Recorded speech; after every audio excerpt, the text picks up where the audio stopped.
स्वागत है आप सभी का गायत्री कॉलेज सांचौर के यूट्यूब चैनल पर।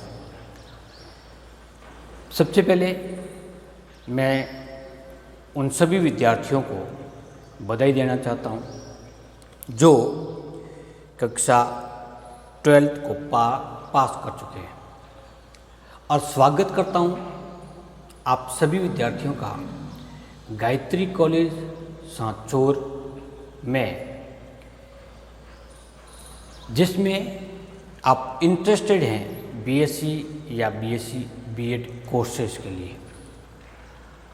हम आज डिस्कस करेंगे कुछ सामान्य बातों के बारे में। प्रिय विद्यार्थियों, गायत्री कॉलेज सांचौर इस क्षेत्र का एक जाना माना महाविद्यालय है जिसमें सभी सब्जेक्ट्स की स्टडी व्यवस्थित रूप से रेगुलर और अनुशासन के साथ में कंप्लीट होती है। इसी कड़ी में सामान्य बीएससी और बीएससी बीएड 4 वर्षीय पाठ्यक्रम का कोर्सेज भी इस महाविद्यालय में संचालित होता है। यदि आप ये चाहते हो कि 12th पास के बाद में मैं सामान्य बीएससी में एडमिशन लूँ अथवा बीएससी बीएड में लूँ, तो इसके लिए क्या प्रक्रिया अपनानी होगी। सामान्य बीएससी में एडमिशन लेने के लिए आप महाविद्यालय से व्यक्तिगत रूप से कांटेक्ट कर सकते हैं, जबकि बीएससी बीएड में प्रवेश लेने के लिए आपको पीटीईटी एग्ज़ाम क्वालिफाई करना पड़ेगा। तत्पश्चात आपको कॉलेज आवंटित होगा। ये प्रक्रिया प्रारंभ करने से पहले मैं आपको आज के इस टॉपिक में, आज के इस वीडियो में कुछ बातें बताना चाहता हूँ कि आप सबसे पहले जिस कोर्स में प्रवेश लेने वाले हैं उस कोर्स को समझ लीजिए कि ये है क्या। उसके पश्चात यदि आपको समझ में आता है कि नहीं, मेरे लिए ये सब्जेक्ट ठीक है, तो उसके बाद में उसमें आसानी से आप एडमिशन ले सकते हैं। अन्यथा होता ये है कि किसी कोर्स में एडमिशन लेने के बाद में हमें 2 से 3 महीनों के बाद में पता लगता है कि मुझे एक पर्टिकुलर सब्जेक्ट समझ में नहीं आया और मुझे सब्जेक्ट चेंज करके दूसरे में जाना था, तो थोड़ी सी इसमें एक व्यवधान हो जाता है, कठिनाई हो जाती है। तो इसी संदर्भ में आपको बीएससी और बीएससी बीएड के कॉमन रूप से सब्जेक्ट के बारे में सामान्य डिस्कस करेंगे। इससे पहले भी हमने एक वीडियो में सामान्य डिस्कस किया था, लेकिन फिर भी कुछ विद्यार्थियों को पुनः आपत्ति होने के कारण, उनके प्रॉब्लम होने के कारण आज एक बार पुनः ये क्लास संपन्न की जा रही है। बीएससी और बीएससी बीएड दोनों में, सामान्य बीएससी में कुल 3 पेपर बॉटनी सब्जेक्ट के होते हैं, 3 केमिस्ट्री के होते हैं और 3 ही जूलॉजी के होते हैं। जूलॉजी और केमिस्ट्री के सर के द्वारा आपको उस सब्जेक्ट के बारे में विस्तार से समझा दिया गया। बीएससी में 3 पेपर बॉटनी के हैं। पहले पेपर का नाम एल्गी, ब्रायोफाइट्स और लाइकेन है। दूसरे पेपर का नाम है fungi, microbiology and plant pathology. और तीसरा पेपर है पैलियोबॉटनी, टेरिडोफाइट्स और जिम्नोस्पर्म।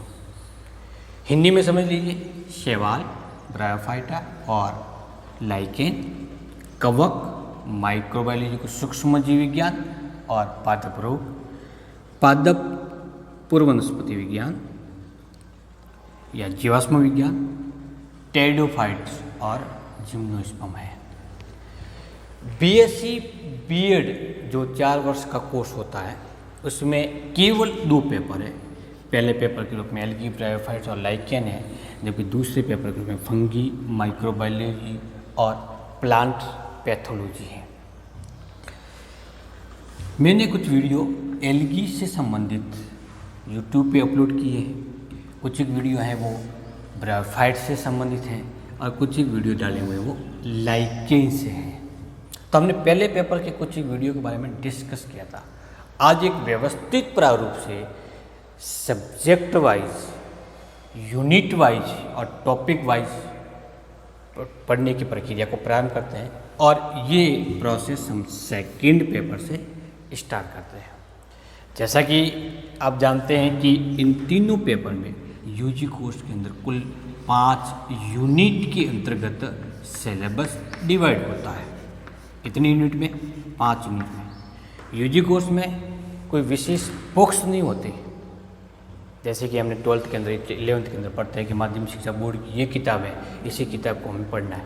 बल्कि यहाँ पे क्या होता है कि सिलेबस होता है, पाठ्यक्रम होता है, उसको यूनिट वाइज में डिवाइड कर रखा होता है कि पहली यूनिट, दूसरी यूनिट, तीसरी यूनिट, चौथी यूनिट और 5वीं यूनिट। इन सभी यूनिट में आए हुए टॉपिक्स को सम्मिलित करते हुए मार्केट में कई सारी किताबें अवेलेबल हैं। तो कोई पर्टिकुलर एक किताब नहीं है, बल्कि हमें उस किताब को पढ़ना होता है, उस बुक्स को लेना होता है जिसमें से इस यूनिट वाइज टॉपिक को सम्मिलित किया हुआ होता है।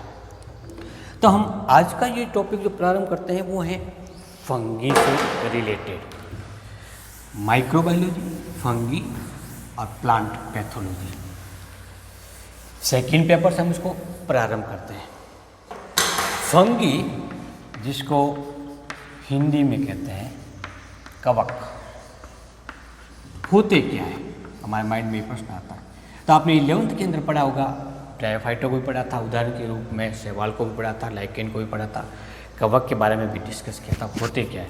तो आपको उस समय ये बताया जरूर होगा कि रोटी पर जब ह्यूमिडिटी अधिक हो जाती है उस स्थिति में उसके ऊपर श्वेत रंग के या काले रंग के डॉट डॉट स्ट्रक्चर या तंतुल संरचना विकसित हो जाती है। या फिर बरसात के समय जहाँ पर सड़ी गड़ी गोबर पड़ी होती है या खेत के अंदर कई सारी मशरूम निकलती है, खुम्बियाँ निकलती हैं। तो विद्यार्थियों, ये जो संरचना विकसित हुई है इनको कवक या फंगी कहा जाता है। तो मशरूम भी क्या हुई? एक कवक हुई। इसके अतिरिक्त ये जब कंटिन्यू वातावरण के अंदर ह्यूमिडिटी बनी रहती है तो ठूंठ पर, जो लकड़ी के पुराने भाग पड़े होते हैं, उस ठूंठ पर भी विशेष रंग की कुछ संरचना दिखाई देना प्रारंभ होती है। वो मूल रूप से क्या होती है? कवक होती है। ये कवक लाल रंग की, श्वेत रंग की, रंगहीन पीले रंग की इत्यादि प्रकार की पाई जा सकती है। कवकों के अध्ययन को, कवकों के अध्ययन को, ये वनस्पति विज्ञान की एक शाखा हुई, इस अध्ययन को कवक विज्ञान कहेंगे, या फिर इसको हम इंग्लिश में माइकोलॉजी कहते हैं। माइकोलॉजी, माइकोलॉजी शब्द है वो 2 प्रकार के शब्दों से मिलके बना होता है। माइको का मतलब होता है माइकस, एक लैटिन वर्ड है, और इसका अर्थ होता है मशरूम। तो सबसे पहले मशरूम जैसी संरचना को कवक के रूप में परिभाषित किया था। और लॉजी का मतलब होता है स्टडी या टू स्टडी। तो मशरूम जैसी संरचनाओं का अध्ययन करने वाली वनस्पति विज्ञान की इस शाखा को क्या नाम दिया गया? माइकोलॉजी। और इस माइकोलॉजी में किसका अध्ययन करेंगे हम? कवक का। इसी प्रकार के सभी प्रकार के पादप समूह का अलग अलग वनस्पति विज्ञान की ब्रांचेस के अंतर्गत उसका अध्ययन किया जाता है। कवकों के अध्ययन करने वाले वैज्ञानिकों को हम सीधा सा कवक वेता या कवक विज्ञ अथवा माइकोलॉजिस्ट के नाम से जानते हैं। किसके नाम से? माइकोलॉजिस्ट के नाम से। क्या आप किसी एक या 2 माइकोलॉजिस्ट का नाम बता सकते हो? तो इस संदर्भ में एक बहुत बड़ा नाम भारत के अंदर जाना पहचाना है, उसको कहते हैं KC मेहता। तो मेहता साहब ने भारत में गेहूं और जौ में पाए जाने वाले कीट रोग के लिए उत्तरदायी या इसका पैथोजन पक्सिनिया को माना था, और पक्सिनिया की लाइफ साइकिल का अध्ययन किया था। तो भारत के अंदर माइकोलॉजिस्ट में सबसे बड़ा नाम है वो है के.सी. मेहता, जिनका पूरा नाम है प्रोफेसर करमचंद मेहता। हम इस फंगस के जनरल कैरेक्टर के बारे में डिस्कस करना प्रारंभ करते हैं। कवक के सामान्य कैरेक्टर को पढ़ना प्रारंभ करते हैं, क्या कि कवक है क्या, उसके पादप शरीर किस प्रकार का होता है, जनन किस प्रकार से होता है, उसका जीवन चक्र कैसा होता है, किन किन विधियों के द्वारा वो जनन करता है, तो इत्यादि के बारे में हम जनरल कैरेक्टर नाम से अपने टॉपिक को प्रारंभ करते हैं। तो सबसे पहले देखा जाता है कि डेफिनेशन क्या होती है, इसकी परिभाषा क्या है, किन पादपों को हम कवक नाम देते हैं, किन पादपों को हम शैवाल नाम देंगे, किन को ब्रायोफाइटा नाम देंगे। तो प्रिय विद्यार्थियों, सामान्य तौर पर पादप का मतलब हुआ है कि इसकी पत्तियाँ होती है, हरे रंग का होता है और प्रकाश संश्लेषण की क्रिया होती है। लेकिन यहाँ पे क्या है कि क्लोरोफिल बीन अर्थात क्लोरोप्लास्ट इसमें नहीं पाया जाता, उसमें बीजाणु किसी न किसी प्रावस्था में पाए जाते हैं, युक्त थैलाब यूकैरियोटिक जीव है। थैलाब का मतलब होता है थैलस, बॉडी होगी इसमें, थैलस उसको कहते हैं जिसमें जड़, तना और पर्ण में उसको विभक्त नहीं किया जा सकता है। तो क्लोरोफिल बीन बीजाणु युक्त थैलाब यूकैरियोटिक जीव को हम क्या नाम देंगे, कवक। तो सबसे पहले ये इसको परिभाषित करता है, आइडेंटिफाई करता है इस कैरेक्टर के आधार पर। क्लोरोफिल नहीं है इसका मतलब इसमें फोटोसिंथेसिस की प्रक्रिया नहीं होगी, फलस्वरूप ये अपने भोजन के लिए दूसरे पदार्थों पर, दूसरे जीवों पर निर्भर रहता है। सामान्य तौर पर इसकी पादप शरीर या प्लांट बॉडी होती है तंतुल फिलामेंट, तो छोटे छोटे तंतुल संरचनाओं के रूप में इस प्रकार से देखी जाती है। रोटी पे लगने वाली कवक को यदि हम गौर से देखते हैं तो इसमें पतले पतले तंतुल संरचना दिखाई देना प्रारंभ होती है। ऐसा माना जाता है कि डिवोनियन और प्रीकैम्बियम कल्प के अंतर्गत इस पृथ्वी पर कवक पाए जाते थे। तो इसकी उत्पत्ति या इसकी उपस्थिति डिवोनियन और प्रीकैम्बियन काल के अंतर्गत पाए जाने वाले जीवाश्म द्वारा होती है। वर्तमान में इस धरती पर लगभग 5100 वंश कवकों के मौजूद है, जिसमें लगभग 50,000 प्रकार की जातियां पाई जाती हैं। ये जातियां ही अलग अलग प्रकार की प्रेजेंट है, इसलिए हमें कई प्रकार के कवक देखने को मिलते हैं। जब हम इसकी उपस्थिति की बात करते हैं तो ये पृथ्वी पर सभी भागों में पाए जाते हैं, इसलिए इसको क्या नाम देते हैं, सर्वव्यापी। यहाँ तक कि ये स्वच्छ जल और समुद्री जल के अंदर भी कई कवक पाई जाती है।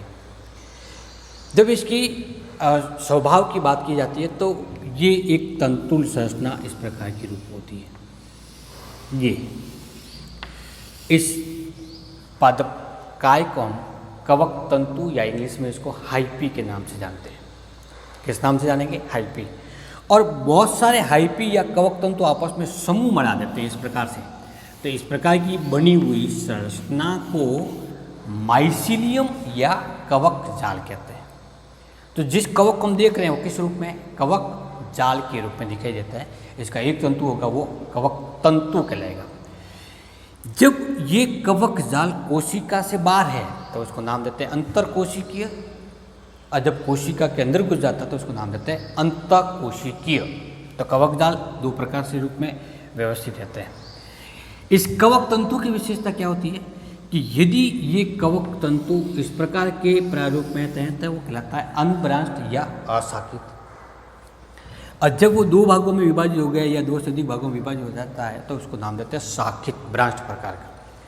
अब इस प्रकार के तंतु की बात करते हैं और दूसरा ये तंतु हमारे पास में एग्जाम्पल के रूप में पाए जाते हैं। तो जब तंतु में, कवक तंतु में इस प्रकार के पट पाए जाते हैं तो एक छोटे छोटे खंडों में विभाजित हो जाता है, तब हम ऐसे कवक तंतु को नाम देते हैं पट्टीय कवक तंतु। पट्टीय कवक तंतु की स्थिति में या तो इसमें एक केंद्र पाया जाता है अथवा इसमें दो केंद्र पाए जाते हैं, तब उसको नाम देते हैं एक केंद्रीय अथवा बहुकेंद्रीय। और जब पट पाए नहीं जाते तो ये पट का निर्माण क्यों नहीं हुआ कि विभाजन क्रिया के दौरान कोशिका भित्ति का निर्माण नहीं होगा, जिसके फलस्वरूप इसका जीव तरीय या इसके अंदर पट का निर्माण नहीं हुआ। फलस्वरूप इसको अपट्टीय या पटहीन या एसेप्टेड हाइपी के नाम से जानेंगे। इस कंडीशन में इस खंड का, इस कोशिका केंद्र का, इस कोशिका केंद्र सब अपन को एक ही तंतु के रूप में दिखाई देना प्रारंभ होते हैं। अर्थात हमें ऐसा लगता है कि संपूर्ण कोशिका ही एक तंतु को निर्मित करती है, लेकिन वास्तव में ऐसा नहीं था। इसमें पट का निर्माण नहीं हुआ। फलस्वरूप सभी केंद्रक या पूरे तंतु का जीवद्रव्य एक समूह के रूप में, लेकिन केंद्र विभाजन हुआ था, इसलिए बहुकेंद्रीय की अवस्था बनी हुई है। ऐसे कवक तंतु को हम बहुकेंद्रीय प्रारूप से मानते हैं। तो कवक तंतु पटहीन या अपट्टीय हो सकता है। पटहीन होगा तो संपूर्ण जीवद्रव्य एक जैसा होगा, केंद्र बहुत सारे होंगे, इसको बहुकेंद्रीय की अवस्था कहेंगे। और इस स्टेज को नाम देते हैं सकोशिकीय या सिनोसाइटिक अवस्था में। जब पट पाया जाता है तो एक कोशिका दूसरी कोशिका से संबंधित कैसे रहती है, इसका जीवद्रव्य का आपस में संबंध बनाने के लिए इस पट के मध्य छिद्र पाए जाते हैं। जब ये छिद्र सरल प्रकार के हैं, किस प्रकार के, केवल इस प्रकार के, तो इसको नाम देते हैं सरल छिद्र। लेकिन जब इन छिद्रों के चारों ओर विशेष प्रकार का स्थूलन हो जाता है, जिसको पेरेंथोमस कहते हैं, तब हम इस छिद्र को नाम देते हैं ढोल छिद्र अथवा डोलीपन छिद्र। तो इस प्रकार से कवक तंतु का जो मुख्य भाग है वो इसकी बॉडी, और बॉडी को कवक जाल कहते हैं। कवक जाल का एक भाग होगा वो कवक तंतु कहलाता है। तो प्रिय विद्यार्थियों, इस प्रकार से हमने आज इस वीडियो में जनरल कैरेक्टर ऑफ फंगी को प्रारंभ किया है। कल हम जनरल कैरेक्टर के बारे में और डिस्कस करेंगे। तब तक के लिए नमस्कार।